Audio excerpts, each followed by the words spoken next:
Welcome to Guide Up. In this video, I'm going to guide you on how to delete downloaded iOS update on your iPhone. For that, firstly, you need to go on your settings. Now at your settings, you need to tap on General. And there you can see iPhone storage. Just below software update, you have to tap on it. And here you can find out all the application that you have in your iPhone.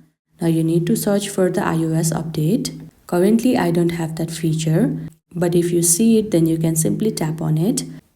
For example, let's consider WhatsApp as iOS update. You have to tap on it. And there you will be seeing delete option. You have to simply tap on it. And your downloaded iOS update will be deleted. But currently I don't have that feature. But if you have it, then you can simply do it. But if you scroll down at the end, you can see iOS. You have to tap on it. But here currently you don't have any option to delete it. But if you have the feature, then you can do it as I have shown above.